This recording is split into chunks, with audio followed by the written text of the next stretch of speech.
First of all, thank you so much, Governor, for taking time. I know it's very busy right now. It's not stopped, really. The first question is about the Cincinnati request and where we stand today to keep the bars open later. You said you were reviewing that with your legal staff. Have you determined anything yet on that, whether Cincinnati can be exempt from the state mandate of 10 o'clock closings?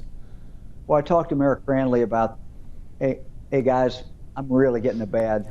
I'm sorry, it's just bad. Yeah, no, I understand, Governor. Yeah, it's just. Engineers bring that down. Is there any way to cut his feedback? So they're working on it. Okay. Yeah, We're working on it, Governor. We'll hold on. We'll hold on a minute. Okay. We can.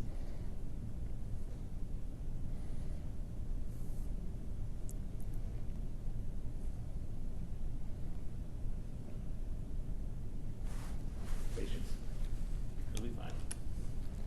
You a Reds fan? Oh yeah, of course. Are you? Tough. Yeah, this is pretty grim the last few nights. I know. All the great hopes again. It's just not looking good. They got some great starting pitching. Yeah, well now they're hitting on our starters. So yeah. I mean, what are you going to do with that?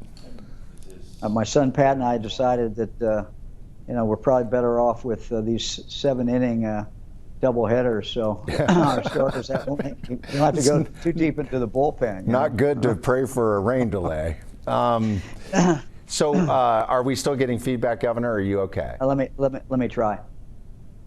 Testing. We're good, guys. Okay, great. Let's go ahead and get it underway so I can keep you on time. Sure. Again, thank you so much for taking the time, Governor. The first question, obviously, is here in Cincinnati, a request has been made to keep the bars open later than 10 o'clock. Have you come to a determination with your legal team whether you can exempt Cincinnati? I've talked with Mayor Cranley. I talk with him actually 2 times every week at least, and he made that request, as did the chief, and we understand. But we're trying to figure out a legal way to do it so that we would not have to do that in the rest of the state. We have the mayor of Dayton, the mayor of Akron, mayor of Columbus are just adamant that they believe that this has really helped, that cutting off the alcohol at 10 o'clock has made a significant difference in their communities. So we're trying to figure out some way to carve Cincinnati out of the statewide order, but our lawyers, frankly, are not very optimistic about that. But I asked them to go back and take another look at it.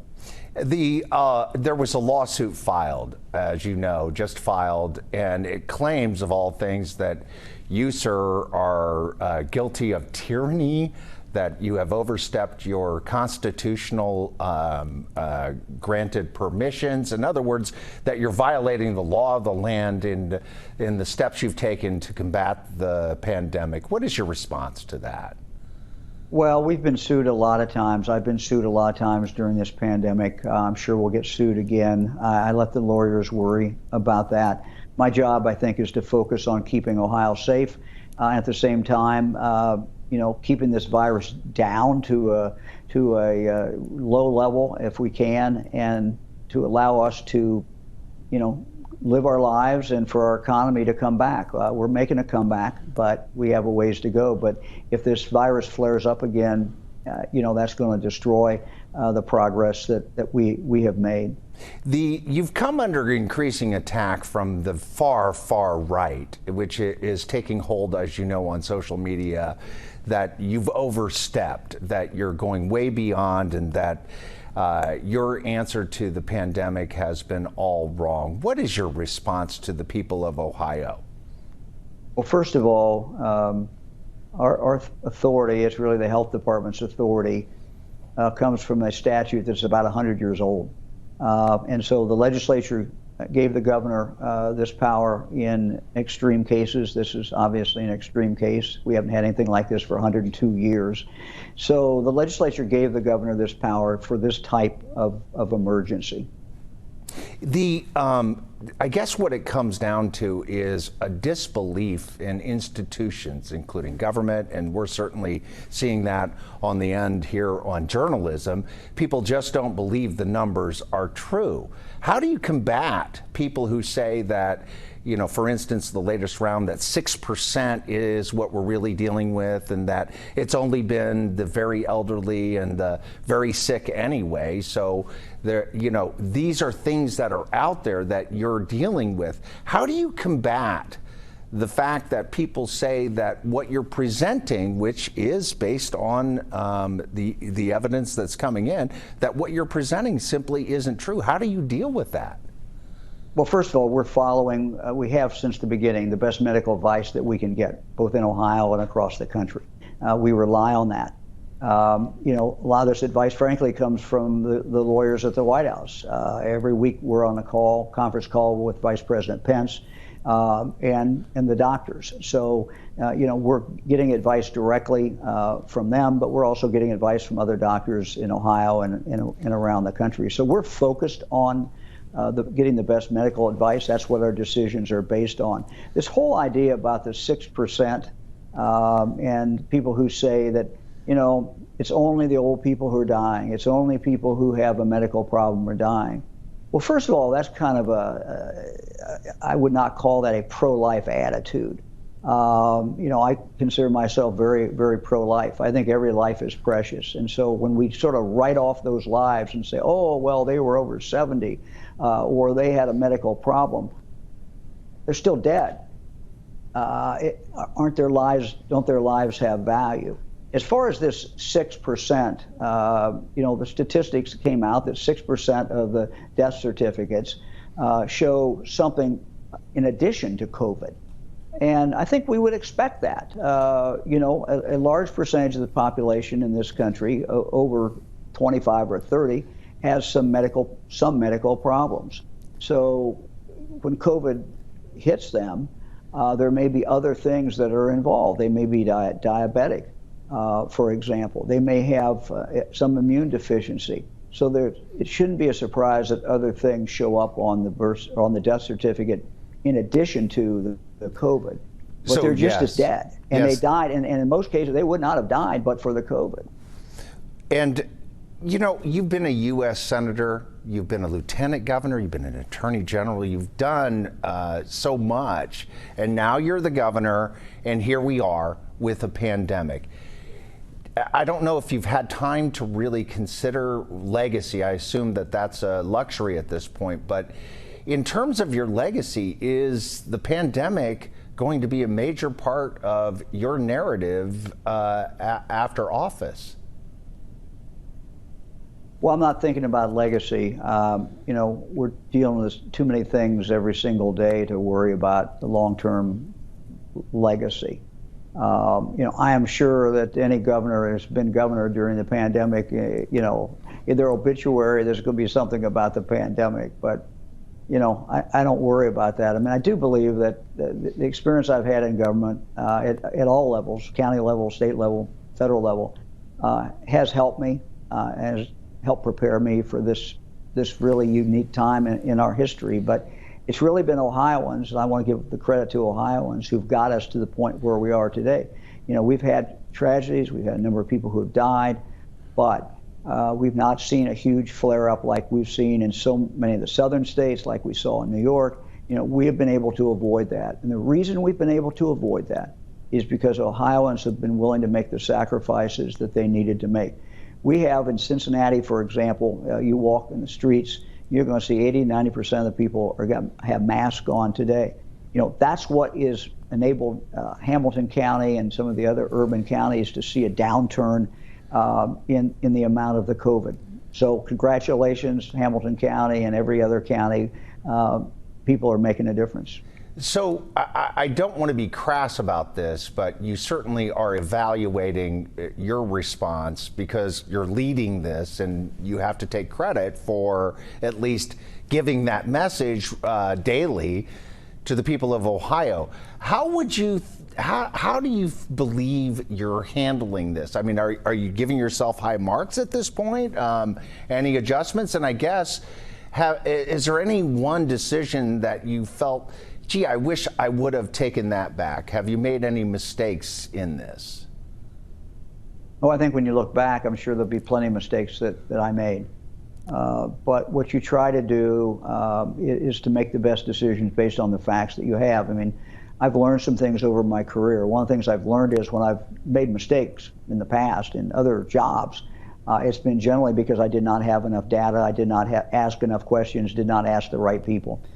So when this this pandemic started, and we had to deal with the Arnold Classic in Columbus, which was the first thing we had to deal with, I started calling medical professionals and people who understood infectious diseases. And so throughout this, we've tried to do that.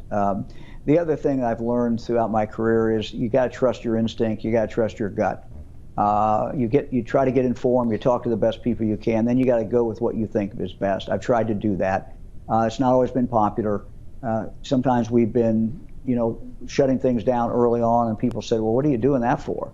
But the lesson I think we've learned throughout this is, getting on top of this has made it Ohioans better able to deal with the problem, and for us to be able to open our economy back up. It's not totally open, but it's open, and we're coming back, and I'm optimistic about our future. Many of the data points are coming back, particularly, Iowa showing this huge jump. The folks in Iowa are tying that at this point to the reopening of the colleges. And certainly we have sporting events and other things that have happened here in Ohio, and we have the colleges open. How concerned are you with this kind of super spread coming from these sporting events and from the colleges reopening? Does that concern you at this point? And are you seeing any early indications that maybe we need to reassess that? Well, I think we need to define colleges reopening as we do in K through 12. I believe the colleges are doing a good job in the classroom. I'm not worried about spread. There may be some, but it's not going to be very much. They're doing a good job. I think our K through 12 schools are doing a very good job. Those that are back in person, they're doing everything they can to keep those kids safe. What I really worry about is what people do, both adults and college students, what they do when they're not in class, what they do when they're not at work. And where we've really seen the spread, and where we're seeing it on our college campuses, is college students going to parties, not wearing masks, doing it inside when they could do it outside. These are the basic things that we know: wear a mask, keep a distance, do it outside, and do the sanitation. Those are basic things. And so the message, and I've talked to a lot of our college presidents in this area of the state, Southwest Ohio, and their message to their students is, look, if you want to stay on campus, if you want to have a year where you're here, you've got to make some sacrifices. And the students are going to determine, quite candidly, collectively, whether they can stay in school or they can't stay in school. Well, they always have the option as well of doing the home version of that under the CDC alignment here. But let me move, because we only have a minute here. I want to ask you about there's a lot of questions about, well, when is that magic moment when we can truly open up again? What is the marker here? Can you give some guidance to people on what they should be looking for in terms of, quote unquote, opening up again?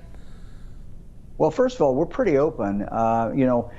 If you talk about bars, we're shutting bars down at 10, or at least the serving of the alcohol at 10 o'clock. We've got some limit on capacity with restaurants. But by and large, we're pretty well opened up the state. There's very few things that you cannot do. I guess what they're asking, Governor, is, I guess what they're asking is, when can we take the mask off? Well, that's a good question. If we took masks off tomorrow, let's just say everybody in the state takes a mask off tomorrow, we know that we're going to see a dramatic increase of the spread of the virus. And it's going to spike up, and it's going to make it very difficult for us to continue to have businesses open. It's going to make it difficult for us to have schools open. So, that would be absolutely the worst thing that we could do. We have seen some real success when we get up to 70, 80, 90% of the people in a community that are wearing a mask when they're out in public. We have seen a dramatic decrease in the number of cases. We saw it in Cincinnati. Cincinnati has done a phenomenal job. Dayton's done a phenomenal job. So's Columbus.